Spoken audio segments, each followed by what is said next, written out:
Moody's afirma que bajar los intereses no ayudará al mercado inmobiliario. Es necesaria la construcción. Moody's es una de las principales agencias de calificación crediticia y no considera que haya una crisis de vivienda, sino una falta de viviendas asequibles en los últimos 25 años. Los apartamentos de lujo representan más del 50% del sector multifamiliar, con un aumento del 18%. ¿Por qué es importante? Porque se está construyendo más viviendas de lujo y menos asequibles. La proporción de unidades multifamiliares de clase B y C ha caído un 18% debido a que se priorizan los edificios con alquileres más altos. La clasificación A, B y C se refiere a la calidad y costo de estas viviendas. Estos son su lujo más agradable, sus edificios. Clase B siguen siendo bastante nuevo, siguen siendo los alquileres más altos, pero no son los mejores edificios del mercado. La clase C son generalmente los edificios que tienen unas décadas de antigüedad y por lo general tienen los alquileres más bajos. Y lo que este artículo dice es que están construyendo muchos más de estos, pero no tenemos muchos de estos. De hecho, la clase que pide alquileres fue un 45.4% superior a la clase B y C. Esto es importante debido al auge en los precios de viviendas y alquileres. La construcción de más viviendas deja a un gran sector del mercado sin hogares asequibles. Hemos escuchado propuestas para solucionar esta situación. Una de las acciones del Banco de la Reserva Federal es reducir los tipos de interés. Ahora, con los tipos hipotecarios cerca del 6% este año, Moody's sostiene que no es suficiente. En el mercado inmobiliario, el valor de una casa depende de lo que alguien esté dispuesto a pagar por ella. ¿Y qué influye en lo que otra persona está dispuesta a pagar?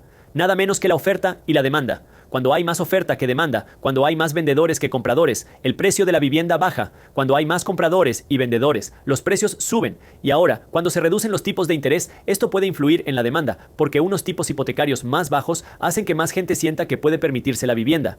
De acuerdo con Redfin, la mayoría de los propietarios tienen una hipoteca por debajo del 5% e incluso más del 60% tienen una tasa hipotecaria inferior al 4%. Entonces, si la mayoría de los propietarios tienen una tasa hipotecaria por debajo del 4%, sería mejor no vender tu casa y solicitar una hipoteca al 8%.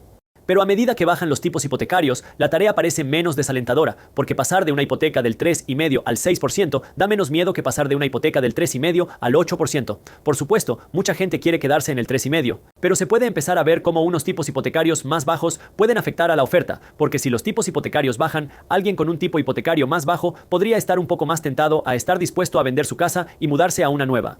Pero ahora que hemos explicado cómo influyen los tipos hipotecarios en la oferta, hablemos de cómo influyen los tipos hipotecarios en la demanda para tener una visión de conjunto. Permítanme mostrarles cómo han aumentado los costes de la vivienda en los últimos años. De este modo, podrás ver cómo los tipos de interés influyen en la asequibilidad junto con el cambio en los precios de la vivienda. Ahora hemos estado cubriendo esto en Market Briefs. Market Briefs es un boletín financiero gratuito donde diariamente mi equipo analiza lo ocurrido en el mercado de vivienda, valores, criptomonedas, economía mundial y local en un formato divertido y fácil de leer. Manténgase al día con nuestros resúmenes de mercado para inversores y cualquier persona interesada. Es gratis y solo toma 5 minutos cada mañana. Este es el informe de mercado natural.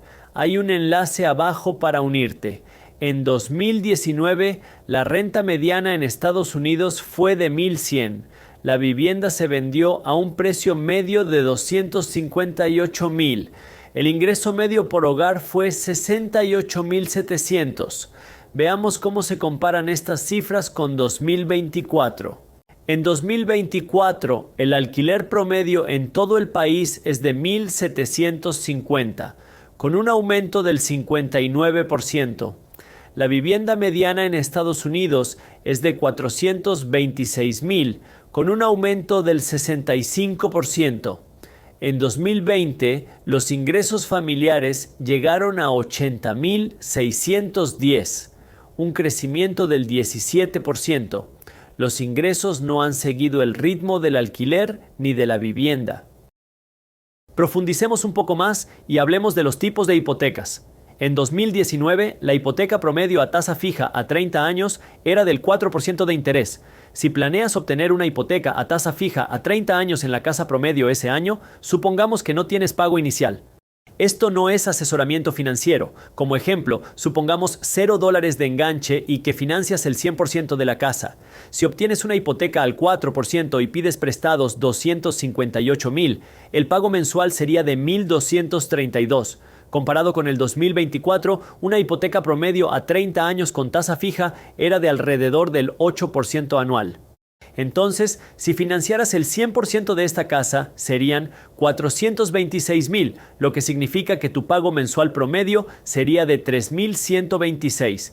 En este momento, podrías obtener una hipoteca fija a 30 años con una tasa de interés cercana al 6%. Si pidieras prestados los mismos 426 al 6%, estarías pagando $2,554 al mes. Esto es más barato que hace unos meses, pero más caro que hace 5 años. Y la razón por la que esto importa es porque los ingresos han crecido, pero no lo han hecho lo suficientemente rápido como para seguir el ritmo de los costes de alquiler, los costes de la vivienda o el crecimiento de los pagos hipotecarios. Volviendo al tema de este video, esta es la razón por la que Moody's afirma que no basta con recortar los tipos de interés. Claro que recortar los tipos de interés puede hacer que la compra de una vivienda sea un poco más asequible por el lado de la demanda, porque el tipo hipotecario puede bajar. Pero debido a la gran subida de precios que hemos visto, necesitamos más oferta de viviendas asequibles en nuestro mercado actual, lo que significa que necesitamos más gente construyendo viviendas, especialmente viviendas que no sean necesariamente de lujo. Y aquí es donde tenemos que echar un vistazo a los constructores, y más recientemente, ahora que los tipos de interés han empezado a bajar. Hemos visto un aumento en el sentimiento constructor en todo el país. Ahora, la razón por la que esto importa es porque el sentimiento constructor es: me siento seguro como promotor, como constructor de viviendas, para salir y construir un barrio o construir un complejo de apartamentos, porque si no tengo confianza en la economía o en el mercado inmobiliario, no voy a construir una casa. Y si no estoy construyendo casas, entonces la oferta de viviendas se ve afectada. Y hemos estado viendo un menor sentimiento constructor durante mucho tiempo, especialmente con las tasas hipotecarias más altas que los riesgos de una recesión. Y ahora lo que estamos viendo es: constructor sentimiento está empezando a subir de nuevo, lo que podría atraer a algunos constructores a querer salir y construir. Pero el problema es qué van a construir. ¿Van a ser más viviendas de gama alta? ¿Y cuántas van a construir? Aquí es donde lo que está sucediendo en noviembre, las elecciones son importantes, porque tenemos dos candidatos políticos. Ambos están hablando de cómo pueden incentivar una solución al mercado de la vivienda, donde podríamos ver más incentivos para los constructores, podríamos ver más subvenciones a los compradores potenciales de vivienda. Así que esta es la razón por la que usted quiere prestar atención a lo que está sucediendo en el mercado de la vivienda, porque hay un montón de cambios que están ocurriendo en este momento. Estamos viendo los cambios con los tipos de interés, que afectarán a los tipos hipotecarios, que pueden afectar a la demanda y la oferta. Lo siguiente que podría ocurrir es que el gobierno conceda ayudas o subvenciones a los compradores potenciales para que compren una casa, o subvenciones a los constructores para que construyan casas, o quizá una combinación de ambas cosas. ¿Qué ocurrirá? Por supuesto que no lo sabemos. No sabemos quién va a ganar la presidencia y no sabemos qué se va a aprobar. Pero por eso conviene estar al día de lo que ocurre en los mercados financieros, porque puede convertirte en un inversor más inteligente y pueden ayudarte a entender lo que ocurre en los mercados financieros. Para estar actualizado, le mantendremos informado aquí. También puede suscribirse a Market Briefs, mi boletín financiero gratuito. Mañana nos vemos en YouTube para hablar de la crisis de deuda de Estados Unidos. El gobierno gastará unos 6.5 trillones de dólares, 2 trillones más de los ingresos por impuestos. Cada vez que el gobierno gasta $1 que no genera de los impuestos, el gobierno